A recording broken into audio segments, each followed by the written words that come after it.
बहुत बहुत स्वागत है आप सभी का दोस्तों। वीडियो के सेकंड सेगमेंट में मैं तेजो महल की बात करने जा रहा हूं और ओवर स्मार्टनेस को ध्वस्त करना चाहता हूं। ये बीजेपी की जो सांसद है ना, आज इनके ऊपर हम पीएचडी करेंगे, लेकिन शुरुआत में ज्ञानवापी मस्जिद से करूंगा।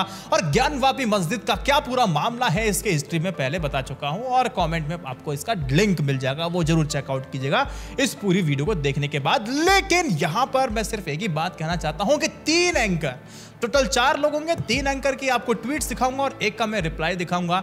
सारी ही डिबेट इसके अंदर आके सिमट जाती है। आगे का हिंदुस्तान आप किस एंकर के दृष्टिकोण से देखना चाहते हैं, सिर्फ इतना आपसे जानना चाहूंगा। वीडियो लंबा नहीं करूंगा। रवीश कुमार ने तंज कसा ज्ञानवापी मस्जिद को लेकर के और तेजो महल और ताजमहल को लेकर के। रवीश कुमार ने कहा कि जमीन के नीचे कुछ है, इसका मतलब ही है कि दिमाग के भीतर कुछ नहीं।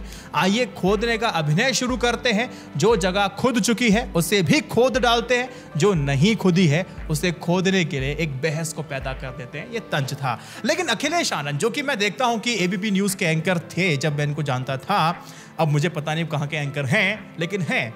अखिलेश आनंद जी लिखते हैं, सोचिए जब मुगल आक्रांता मंदिरों को रौंद रहे होंगे, क्या गुजरती होगी तब हिंदुओं पर। अभी तो सुप्रीम कोर्ट के फैसले पर राम मंदिर निर्माण पर इनकी भावनाएं आहत होती जा रही हैं। हिंदुस्तान को इस डिबेट के साथ इस दृष्टिकोण से देखना चाहेंगे, लेकिन मैं आपको बता दूं कि जितनी आसानी से उन्होंने बोला, एक राजा थे विद्याधर, पास से पप्पा कहलवा दिया था इन आक्रांताओं को, घुटने पे लाके रख दिया था आक्रांताओं को। विद्याधर कौन से पार्ट में थे, साउथ के थे, वेस्ट के थे, मुझे आप बताइए कमेंट सेक्शन में। और विद्याधर किस वंश के थे, मुझे भी ये भी बताइएगा। और दूसरी बात, किस राजा को रौंदा था, किस आक्रांता को रौंदा था, ये भी मुझे आप बताइएगा। लेकिन देखिए, अखिलेश जी के इसी बात को रिप्लाई किया शोभना यादव, ये भी एबीपी न्यूज की एंकर है।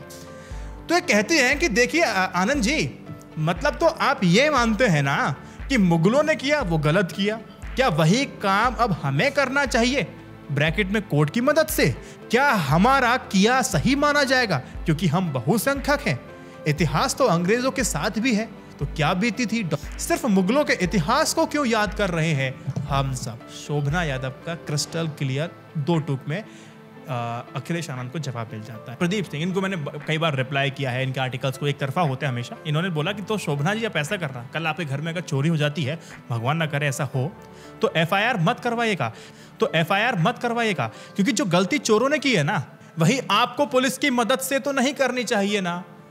ये तो मुझे लगता है कि ट्रैक से बिल्कुल हट चुके हैं। शोभना यादव जो कहना चाह रही हैं उससे आप सहमत हैं, अखिलेश से सहमत हैं, रवीश से सहमत हैं, किससे सहमत हैं ये आप मुझे बताइएगा। इस पर डिटेल नहीं दूंगा, ये 4 बात सब कुछ क्लियर कर देती है। अब करते हैं डिकोड ओवर स्मार्टनेस को। थोड़ा दिमाग लगाओ। ताजमहल और ज्ञानवापी पर लोग अपने आप को दूसरों से ज्यादा, कि हम तुमसे ज्यादा मूर्ख हैं कि नहीं, हम ही तो सबसे ज्यादा मूर्ख हैं, इसको साबित करने में लगे हुए हैं। अभी हाल ही में मेरा एक छोटा सा रिस्पॉन्स है, समझ लेना। इलाहाबाद हाई कोर्ट की लखनऊ बेंच ने ताजमहल के 22 बंद दरवाजे को खोलने की मांग वाली जो याचिका, जो पिटीशन थी, उस पर कहा कि मैडम पहले थोड़ी रिसर्च कीजिए, पढ़ाई कीजिए, एमए कीजिए, पीएचडी कीजिए, मैडम तब आइएगा। मैडम आप पीएचडी बाद में करेंगे, लेकिन लोगों ने आपके पूरे परिवार खानदान के ऊपर पीएचडी कर दी है। अब बात करता हूं काम की। ताजमहल की यह याचिका राजनीतिक उद्देश्य को पूरा करने के लिए जानबूझ करके जयपुर के राजघराने की जो राजकुमारी हैं और वही भाजपा की सांसद हैं जिनका नाम दिया कुमारी ने है, उन्होंने ही इसको आगे बनाया था। जिसने प्राइमरी स्कूल और सेकेंडरी स्कूल तक पढ़ाई की है ना अच्छे से, तो जयपुर राजघराना मुगलों का सबसे वफादार राजघराना रहा है। उसने कभी भी मुगलों का विरोध नहीं किया है। जयपुर राजघराना तब भी मुगलों के साथ था जब औरंगजेब दिल्ली की तख्त पर था। औरंगजेब की कट्टर धार्मिक नीति के खिलाफ जयपुर कभी खड़ा नहीं हुआ था। इतिहास पढ़ा होगा। आज दिया कुमारी जी कह रही हैं कि शाहजहां ने उनकी जमीन पर कब्जा कर लिया है। इसके बाद भी उनके पुरखे क्यों औरंगजेब के चहेते मनसबदार बने रहे जी? एक बात बताइए मुझे। अब यदि इसी थ्योरी को हम मान भी लें कि वहां कोई शिव मंदिर था, तो क्या जयपुर राजघराने ने शाहजहां को मंदिर उजाड़ने या फिर उस पर ताज बनाने की इजाजत दी थी? या वो बादशाह के आगे इतने बेबस थे कि मकबरा बनता रहा और जयपुर राजघराना अपना मनसद छोड़ने की हिम्मत नहीं जुटा सका? सोशल मीडिया किसी को नहीं छोड़ता मैडम। शिवाजी को दक्षिण से हरा और मनाकर मुगल दरबार लाने वाले मिर्जा राजा जयसिंह ही थे। पर जब शिवाजी को छोटे मनसबदारों की श्रेणी में खड़ा कर दिया गया तो उन्होंने सख्त ऐतराज किया। दरबार में मचे शोर पर जब औरंगजेब ने यह पूछा कि यह हंगामा किस बात को लेकर के हो रहा है, तब उसे मिर्जा राजा जयसिंह ने बताया कि जहां पनाह वहां पहाड़ी राजा है और दिल्ली की गर्मी वह बर्दाश्त नहीं कर पा रहा है। काइयां औरंगजेब वास्तविकता समझ गया और उसी के बाद शिवाजी को वहीं दरबार में ही गिरफ्तार कर लिया गया। यह सब ना ऐतिहासिक तथ्य हैं। ये बताते हैं कि राजस्थान के राजघराने मेवाड़ और कुछ अन्यों को छोड़ करके मुगलों के वफादार रहे हैं, हमेशा से रहे हैं।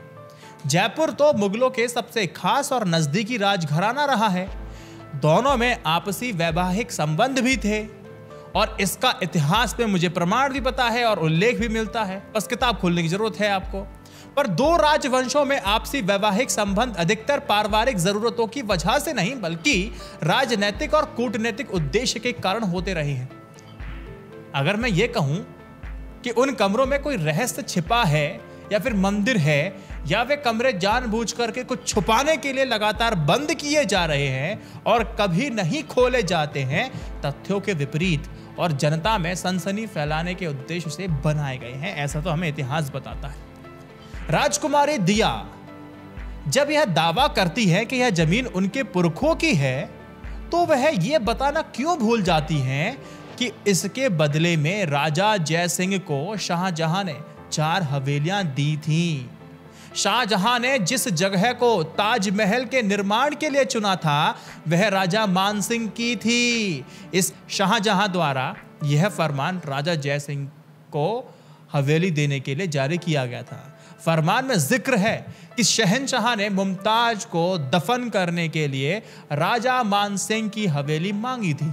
इसके बदले में राजा जयसिंह को 4 हवेलियां दी गई थीं। यह फरमान आपको आर्काइव्स में मिल जाएंगे। बस किताब खोलने की और आर्काइव खोलने की आपको आवश्यकता है।